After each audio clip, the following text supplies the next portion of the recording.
Os salmos dizem que os ímpios são, no fim das contas, imprestáveis, como a palha que é levada pelo vento.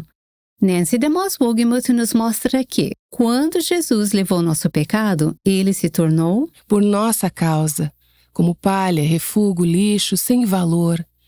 Ele tomou sobre si o julgamento que nós merecíamos. Ele suportou o escárnio dos pecadores para que nós não tivéssemos que perecer.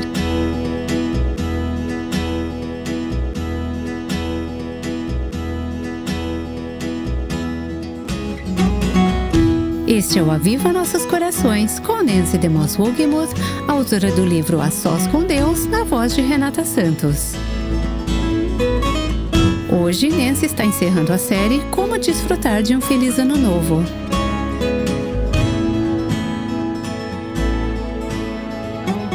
Não foi um tempo precioso? 6 pequenos versículos do Salmo 1, no início de um novo ano, falando sobre o caminho dos justos e o caminho dos ímpios. Deus encheu tanto o meu coração enquanto eu estudava e me preparava para essa série. Eu espero que você tenha lido o Salmo 1 nesse começo de ano e talvez você até já tenha memorizado. Se não, ainda dá tempo. Eu ganho muito mais do que qualquer outra pessoa com essas séries, porque eu tenho que passar muito mais tempo me preparando do que você que está ouvindo. E até esta semana o Senhor tem me mostrado coisas novas nessa passagem. Espero que você também esteja planejando participar do desafio de leitura bíblica diária com a gente este ano. É simples, basta ler a Bíblia todos os dias. Durante todo o mês de janeiro, vamos ler o livro de Atos, juntas. Você pode receber a leitura diária e uma breve reflexão diretamente no seu WhatsApp. Se inscreva, ainda dá tempo. Deixe-me pedir também, agora que estamos no final desta série, que você nos conte como o Senhor falou com você através deste estudo. Você pode nos mandar um e-mail para contato@avivanossoscorações.com ou fazer um comentário no nosso canal do YouTube. Durante esses últimos dias, falamos sobre as características dos justos e as características dos ímpios. Vimos no Salmo 1 que existem 2 caminhos diferentes para esses 2 tipos de pessoas.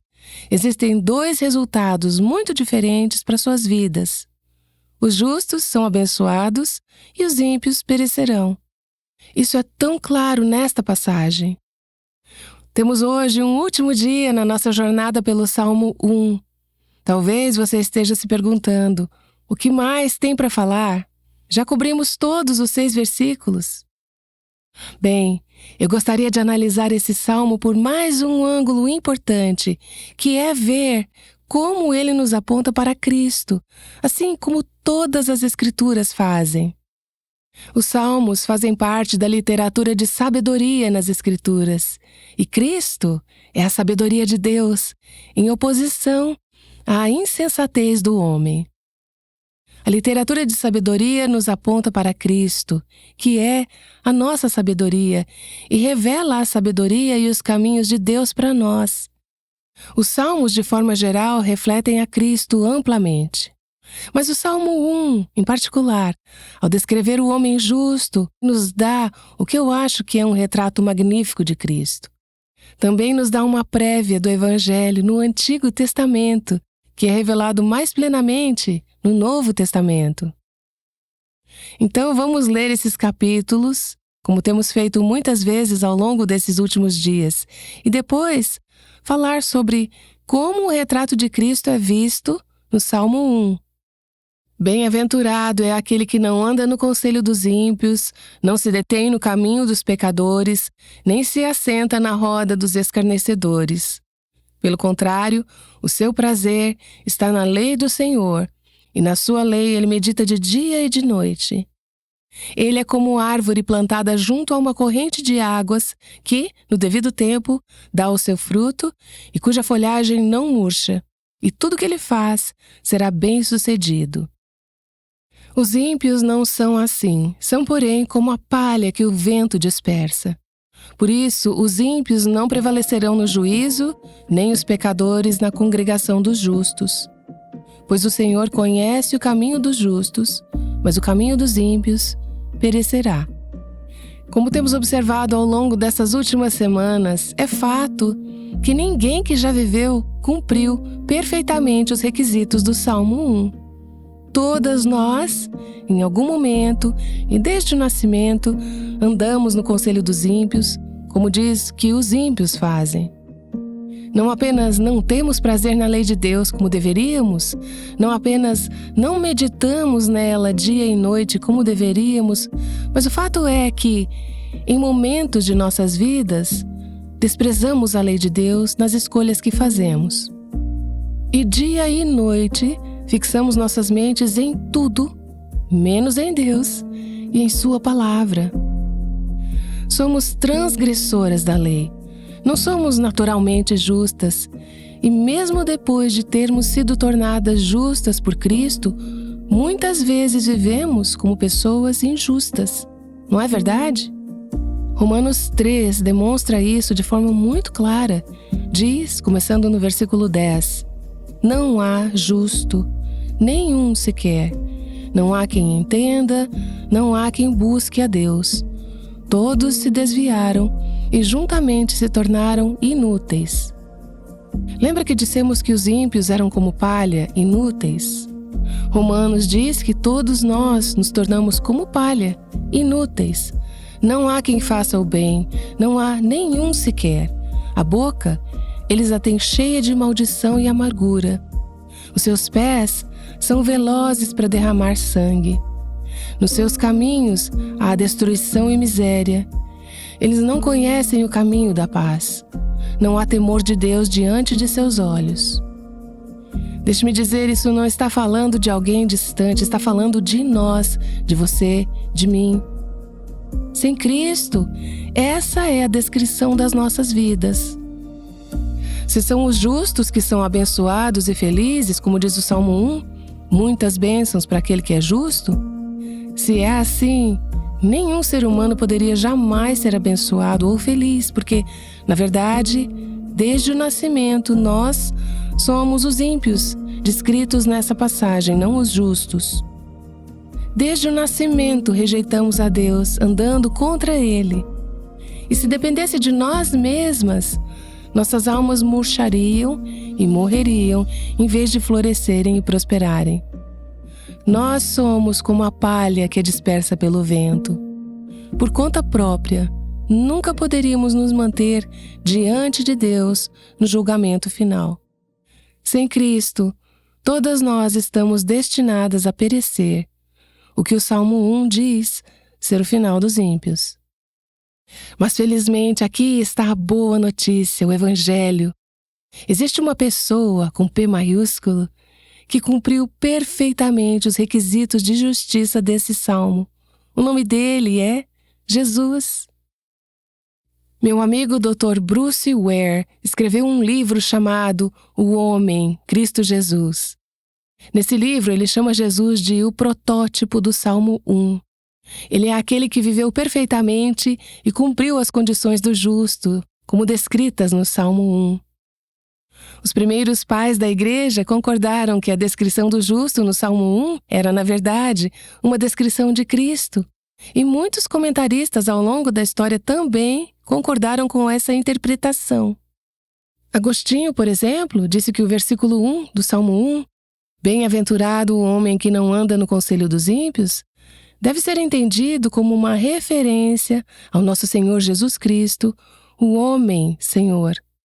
Vamos caminhar pelo Salmo e ver como isso é verdade, como realmente é um retrato de Cristo e como Cristo cumpre esse Salmo. Versículo 1. Bem-aventurado é aquele que não anda no conselho dos ímpios, não se detém no caminho dos pecadores, nem se assenta na roda dos escarnecedores. A primeira palavra, bem-aventurado, falamos sobre isso há algumas semanas. Quem é a fonte de toda bênção, de quem todas as bênçãos fluem? É Jesus Cristo, que é o abençoador, aquele que abençoa. Então, vemos ele ali, nessa primeira palavra. E depois diz, bem-aventurado o homem. Não é maravilhoso que Jesus se tornou homem? Isso é o que acabamos de celebrar no Natal, a encarnação. Ele é o Deus homem. Deus que assumiu carne, que assumiu nossa humanidade, tornou-se um de nós para que Ele pudesse nos salvar. Bem-aventurado o homem. Jesus é o Deus homem. O homem que não anda no conselho dos ímpios. Jesus nunca, pense nisso, nunca andou no conselho dos ímpios. Ele viveu entre homens ímpios. Ele viveu cercado por eles, mas ele nunca andou em seus conselhos. Ele nunca pecou contra a vontade ou a palavra de Deus. Nem em pensamento, nem em palavra, nem em ação. Nunca. Todas nós pecamos nessas formas, mas Jesus nunca, ele nunca zombou ou escarneceu da justiça. Pelo contrário, ele sempre andou perfeitamente de acordo com a palavra de Deus e o caminho de Deus. Perfeito, brilhante, lindo, inimaginável justiça, obediência, pureza e santidade. Esse é Jesus Cristo, que não só era perfeito como Deus, mas viveu como um homem perfeito, Deus em carne. Como resultado, ele foi abençoado. Bem-aventurado é aquele que não anda no conselho dos ímpios. Jesus foi abençoado. Hebreus 1, versículo 9 diz sobre Jesus Cristo: Amaste a justiça e odiaste a iniquidade. Por isso Deus, o teu Deus, te ungiu com o óleo de alegria como a nenhum dos teus companheiros. Quem foi a pessoa mais abençoada que já viveu? Foi Jesus. Quem teve mais alegria do que qualquer um dos seus amigos ou companheiros? Foi Jesus. Porque ele não andou no conselho dos ímpios, nem se deteve no caminho dos pecadores, ou se assentou na roda dos escarnecedores. Deus o ungiu com a bênção, o óleo de alegria, acima de todas as outras pessoas. Bem-aventurado o homem. E o versículo 2 diz: Pelo contrário, o seu prazer está na lei do Senhor, e na sua lei medita de dia e de noite. E nós sabemos que Jesus se deleitava na palavra de Deus. Ele a amava, ele meditava nela dia e noite. Para ele, era pão e água, sustento e vida. Vemos um bom exemplo disso quando ele tinha 12 anos no templo. O que a maioria dos meninos de 12 anos faz? Você acha que eles estão interessados em ter discussões teológicas na igreja? Não muitos, mas Jesus se deleitava na palavra de seu pai. Ele se deleitava em discutir as coisas de Deus. Ele meditava nela provavelmente desde a infância mais precoce, e isso transparecia na abundância de sua conversa, no que ele gostava de falar. O seu prazer na palavra de Deus e sua meditação nela aparecem quando ele estava no deserto por 40 dias, sendo tentado por Satanás.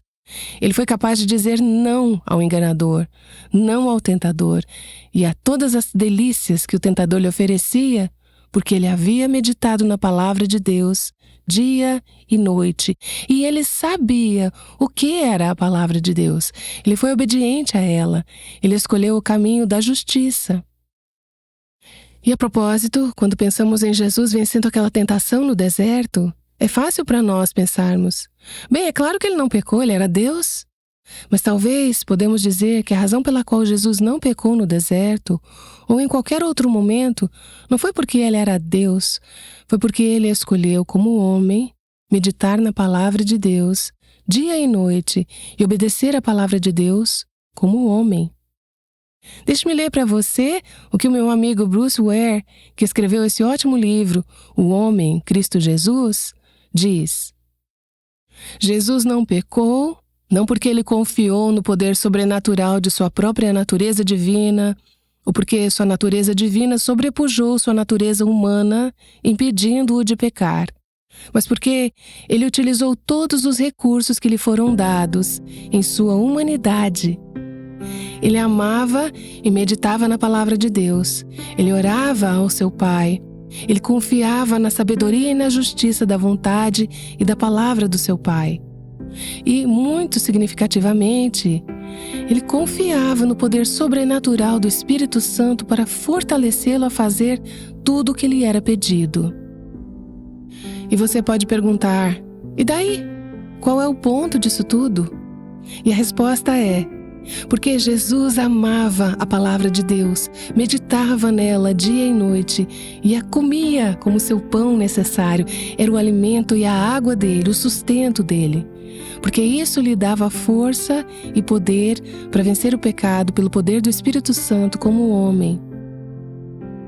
Nós temos os mesmos recursos disponíveis para nós em nossa batalha contra o pecado.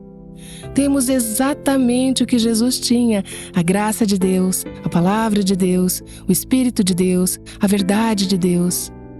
Podemos amar a palavra de Deus, meditar nela dia e noite e ter vitória sobre o pecado como Jesus teve, como homem.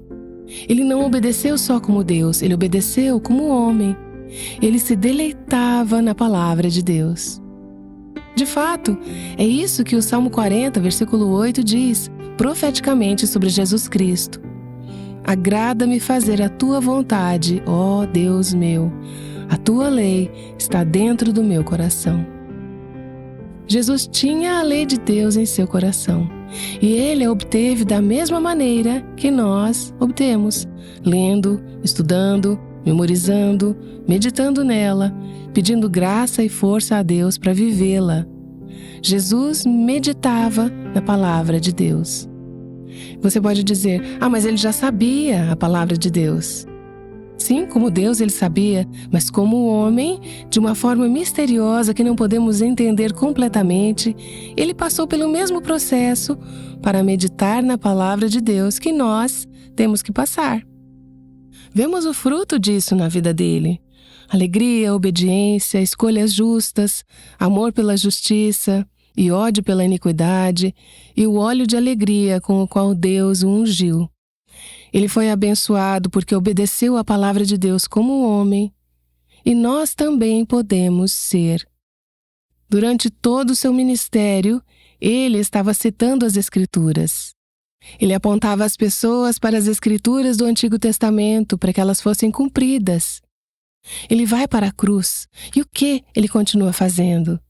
Meditando nas Escrituras que ele memorizou, meditou por anos, porque as palavras que ele fala na cruz indicam que na cruz ele estava refletindo sobre o Salmo 22 e outras passagens do Antigo Testamento. Meu Deus, por que me desamparaste? Ele recitou a Escritura que estava em seu coração, disponível para ele naquele momento. Durante toda a vida de Jesus, seu ministério e até mesmo durante sua morte, vemos ele se deleitando na lei de Deus, meditando nela dia e noite. Como resultado, ele foi como árvore plantada junto a uma corrente de águas, sempre dando fruto, dando vida a outros. Sua folhagem não murchou, independentemente das circunstâncias, da oposição, do sofrimento que ele suportou. Em tudo que ele fez, ele prosperou em cumprimento ao Salmo 1. E, novamente, você se lembra do que significa prosperar? Realizar, concluir bem, cumprir o que Deus lhe enviou para fazer? Ele prosperou. Isaías 53, versículo 10, aquela grande passagem sobre o Salvador sofredor, diz: e a vontade do Senhor prosperará nas suas mãos. É por isso que ele pôde dizer no final da sua vida: eu terminei a obra que me deste para fazer. Isso é o que significa prosperar. Prosperar não significa morrer com muito dinheiro no banco.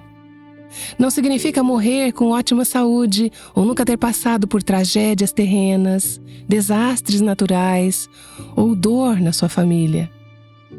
Prosperar significa morrer dizendo: está tudo bem com a minha alma e pela graça de Deus, o propósito dele para a minha vida foi cumprido. Jesus prosperou e a vontade de Deus prosperou em suas mãos. Vemos Jesus sendo o cumprimento da primeira metade do Salmo 1. Mas o que dizer da segunda metade, a parte sobre o julgamento? Bem, acho que é um reflexo de Cristo dado na segunda metade do Salmo também. Diz: os ímpios não são assim, são porém como a palha que o vento dispersa. Por isso os ímpios não prevalecerão no juízo, nem os pecadores na congregação dos justos. Pois o Senhor conhece o caminho dos justos, mas o caminho dos ímpios perecerá. Como isso nos mostra Cristo? Bem, o que sabemos sobre Jesus é que Ele tomou o lugar dos ímpios. O Filho de Deus, justo e sem pecado, veio e se ofereceu como substituto para aqueles que eram ímpios. Como resultado, Ele foi separado da congregação dos justos. Ele suportou na cruz uma eternidade de separação de Deus e dos justos. Ele morreu fora de Jerusalém, apenas uma imagem de ser separado dos justos, fora do templo, fora do lugar santo. Ele foi condenado, ele foi separado. Ele se tornou, por nossa causa, como a palha, refúgio, lixo, sem valor. Ele tomou sobre si o julgamento que nós merecíamos. Ele suportou a zombaria dos pecadores para que nós não tivéssemos que perecer. Você conhece outro versículo famoso com a palavra perecer nele? João 3,16. Porque Deus amou o mundo de tal maneira que deu o seu Filho unigênito para que todo o que nele crê não pereça, mas tenha a vida eterna. Ele tomou a morte que merecíamos para que pudéssemos ter a vida que nunca poderíamos ter tido sem Ele. 2 Coríntios 5 diz assim: aquele que não conheceu o pecado, Deus o fez pecado por nós. Perceba, Jesus cumpre tanto a primeira parte, a parte da justiça do Salmo 1, quanto a parte da condenação do Salmo 1. Não podemos cumprir as duas. Somos justas ou condenadas. Jesus era justo. Ele se tornou condenado. Aquele que não conheceu o pecado, Deus o fez pecado por nós, para que, nele, fôssemos feitos justiça de Deus. Deixe-me fazer 2 observações finais rápidas sobre essa passagem. Alguns estudiosos acreditam que os Salmos 1 e 2 formam um par de salmos que juntos funcionam como uma introdução para todo o livro de Salmos. Se for esse o caso, então no Salmo 1, que temos estudado nos últimos dias, vemos Cristo como o homem justo. No Salmo 2, que não exploramos ainda, mas eu encorajo você a fazer isso, vemos Cristo como o Rei, o ungido de Deus, o seu Filho amado, o Messias. Os zombadores e os ímpios do Salmo 1, que discutimos, são aqueles que se recusam a se submeter ao Rei, que vemos mencionado no Salmo 2. Se você observar o começo e o final desses 2 salmos juntos, terá uma versão resumida de toda a mensagem das Escrituras. O que diz o Salmo 1:1? Bem-aventurado o homem. E o que diz a última frase do Salmo 2? Bem-aventurados todos os que nele se refugiam. Este é o Evangelho. Jesus Cristo é o homem justo e bem-aventurado do Salmo 1. Aqueles que renunciam toda confiança em sua própria justiça, que confessam e abandonam seus caminhos ímpios, que se voltam para Ele como refúgio, jamais perecerão, mas serão eternamente bem-aventurados. Bem-aventurado o homem, bem-aventurados todos os que nele se refugiam. E essas são as pessoas que realmente viverão felizes para sempre. Ó Senhor, obrigada por teres enviado teu Filho, Jesus Cristo, para tomar a forma de homem e vir a esta terra, viver uma vida perfeitamente justa e, em seguida, morrer a morte dos ímpios, para que possamos nos tornar justas. Escutamos Nancy DeMoss Wogemuth nos mostrando como Jesus viveu perfeitamente o Salmo 1. O exemplo dele nos mostra como podemos viver em dependência de Deus este ano e estar próximas dele através de sua palavra. Se você agir conforme o que ouviu nesta série, pense na diferença significativa que isso pode fazer em 2025. E assim finalizamos essa série. Esperamos que tenha sido bênção na sua caminhada com Cristo neste início de ano. Gostaríamos de compartilhar que o Ministério Aviva Nossos Corações é sustentado por doações de ouvintes que, como você, têm sido abençoadas e visto crescimento em suas vidas. Considere fazer uma doação de qualquer valor para que possamos continuar a trazer conteúdos relevantes e embasados na Palavra de Deus. Acesse nosso site avivanossoscorações.com e clique na aba Doações. Na segunda-feira, começaremos a série Ruth, o poder transformador do amor redentor. Esta série vai te ajudar a descobrir o poder transformador do amor de Cristo, que é capaz de suprir suas necessidades em cada estação e situação da vida. Essa mensagem está cheia de esperança. Adquira ainda hoje o livro Ruth, Experimentando uma Vida Restaurada, da série Mulheres da Bíblia. Considere formar um pequeno grupo de amigas ou mulheres da sua igreja. Solicite a sua cópia ainda hoje no nosso site www.avivanossoscorações.com. Aguardamos você na segunda-feira aqui no Aviva Nossos Corações.